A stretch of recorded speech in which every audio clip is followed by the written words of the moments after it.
కాదా? ఇతను అందరిని విడదీసుకుంటూ వెళ్తున్నాడా, కలుపుకుంటూ వస్తున్నాడా, ఫ్రాడ్ పనులు చేస్తున్నాడా, ఏదైనా దారుణమైన పనులు చేస్తున్నారా? మీ లోకల్లో మీ అందరికీ తెలుస్తుంది. మీరు అనలైజ్ చేయండి, కరెక్ట్ లీడర్ని చూడండి, 10 మందిని కలుపుకొని వెళ్ళే లీడర్ని వెతుక్కోండి.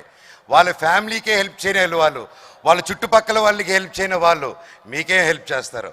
అది గుర్తుపెట్టుకొని కరెక్ట్గా చూస్ చేసుకొని మీకు మీ ఏరియాలో ఉన్న పేదవాళ్ళకి ఏ లీడర్ వస్తే సపోర్ట్ అవుతుందో అనలైజ్ చేసి కరెక్ట్గా ఓటేయండి.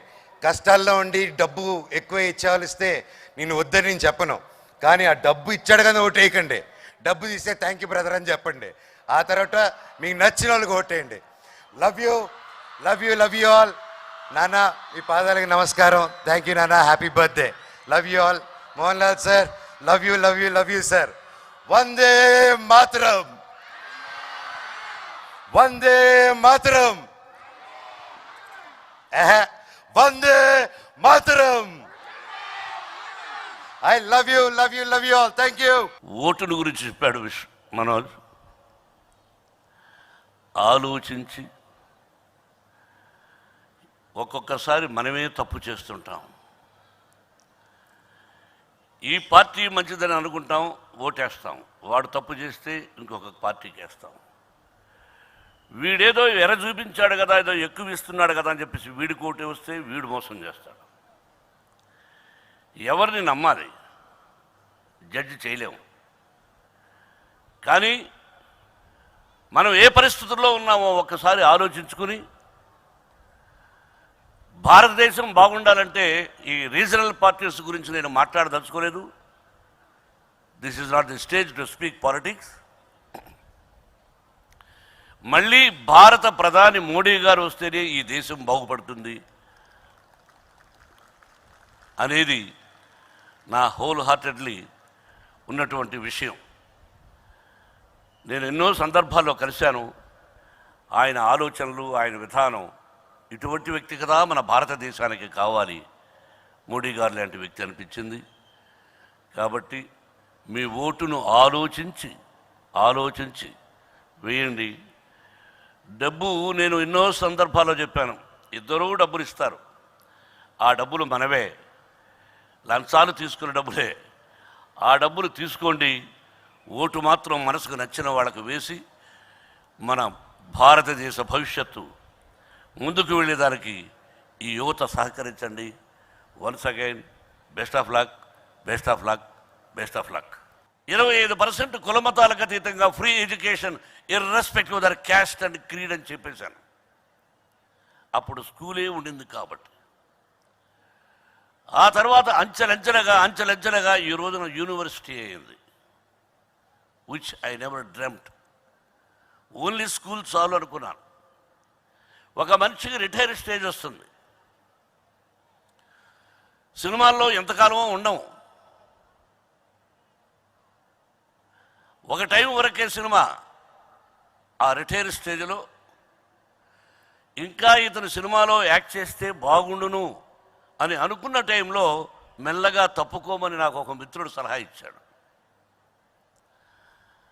అలాగా నాకు మార్కెట్ ఉన్న టైంలో పిల్లలు యాక్ట్ చేసుకొని అని నేను మెల్లగా తప్పుకొని ఈ విద్యాలయం ఒకటి చాలు, కల్మషం లేని పిల్లలు, ఆ పిల్లల్లో నేను దేవుణ్ణి చూసుకుంటూ ఈ స్కూల్లో గడుపుదామని నిర్ణయించుకున్నాను. అటువంటిది యూనివర్సిటీ అయింది. ఎంత భారమో చూసారా? మాట తప్పకూడదు. మీరు వెళ్ళి లెక్కలు చూడొచ్చు, ఎవరైనా ఒకరు వెళ్ళి మీ స్టూడెంట్స్ తరఫున 35 crores 10 పైసలు లేకుండా ఒక ఇడ్లీ తింటే చాలు, ఫుల్ డే పస్తున్నా పర్వాలేదు అని పాండీ బజార్లో 10 పైసల కోసం లేక ఇడ్లీ తినలేక వచ్చేసిన రోజులు, ఆ రోజంతా మంచినీళ్ళు తాగి పడుకున్న రోజులు నాకు గుర్తున్నాయి, ఈరోజుకి గుర్తున్నాయి. బట్ ఇవ్వాలి అనిపించి ఇన్ని కోట్ల రూపాయలు ఎలా ఇస్తున్నామంటే all the staff members, chancellor, the Vice Chancellor and every registrar, so all the staff members, some of the staff members, they know what we are giving. It is not possible. సరే ఇచ్చేసాం, కానీ ఎంతమంది దానికి తిరిగి react అయ్యారు, ఎంత percentage react అయ్యారు? 7,000 మందో ఏదో చెప్తున్నావు విష్ణు. 7,123 ఎంతమంది రియాక్ట్ అయ్యారు ఆలోచిస్తే, ద ఓన్లీ వన్ గర్ల్, నాకు తమ్ముడు లాంటి వాడు, ప్రజా గాయకుడు, భారతదేశంలో చెప్పుకోదగినటువంటి గాయకుడు గద్దర్. నేను తమ్ముడు అంటూ ఉంటాను, ఆయన అన్నయ్య అంటూ ఉంటాడు, మోహన్ అన్న అంటూ ఉంటాడు. ఆ గద్దర్ గారు మనలో లేరు. ఆయన కుమార్తె ఇక్కడ చదివింది, వెన్నెల. కరెక్ట్గా 20 రోజులకు ముందు వాట్సాప్లో అదేంటి YouTube, whether you believe it or not, I won't see YouTube. నాకు మెసేజ్ పెట్టడం కూడా తెలియదు నాకు ఎప్పుడు. ఆ యూట్యూబ్లో చూస్తే మనవాడు చెప్తే చూశాను, అస్టానిష్, షాక్ అయిపోయాను.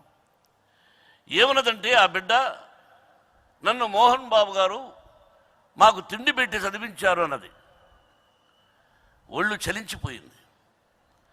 వెంటనే వాళ్ళ ఇంటికి వెళ్ళాలని, ఆ బిడ్డతో మాట్లాడాలని ఆయన పోయినప్పుడు వెళ్ళి పలకరించాను. ఆయన వెళ్ళి కలుసుకొని, నేను బాకీ ఉన్నానమ్మా మీకు, మీ నాన్నగారు అడవిలో అన్న అనే సినిమాకు నాకు డైలాగులు కొన్ని రాశారు. జీనా హైతో మరణా సీకో, కథం కథం పర్ లడ్డా సీకో, మరణించడానికి సిద్ధంగా ఉన్నవాడు ప్రాణాల్ని గడ్డి పరకలా చూస్తాడు అన్నాడు. అటువంటి డైలాగులు రాశాడు. అటువంటి వ్యక్తి లేరు, ఆ రోజు తీసుకోలేదు. భగవంతుడు నాకు ఇచ్చాడు కాబట్టి నిన్ను చదివించాను, నేను తిండి పెట్టి అనే మాట నువ్వు అనకూడదు అని ఇంటికి వెళ్ళి చెప్పి రావాలనుకున్నా. The only one girl who said uncle ఇలా చేశారని. బట్ అది ఎందుకు చెప్పవలసి వచ్చిందంటే, I don't want to expect anything from you. The day I said, నేను మీకు ఏ దానం ధర్మం చేసినా భగవంతుడు నాకు ఇచ్చాడు కాబట్టి నేను ఇవ్వగలుగుతున్నాను. మీ బ్లెస్సింగ్స్ నా బిడ్డలకుంటే చాలు. I don't want, what I have is enough. If I want you will give. ఇప్పుడు ఏమీ లేని వాడికి మాత్రం ఇచ్చాడు, బట్టలు వేసుకునే శక్తినిచ్చి, తినే తిండినిచ్చి, 10 మందికి పెట్టగల శక్తిని ప్రసాదించాడు. ఇక అంతకంటే ఏం కావాలి? డబ్బు కావాలి, ఇల్లు కావాలి, కారు కావాలి. ఎక్కువగా తినలేము, తింటే అనారోగ్యం చేస్తుంది. కాబట్టి సభాముఖంగా మీరందరూ కూడా ఒక్కసారి చెవులు మారుమరోగేటట్టు ఆ బిడ్డకు థ్యాంక్స్ చెప్తారని అంకుల గురించి మాట్లాడిన దానికి.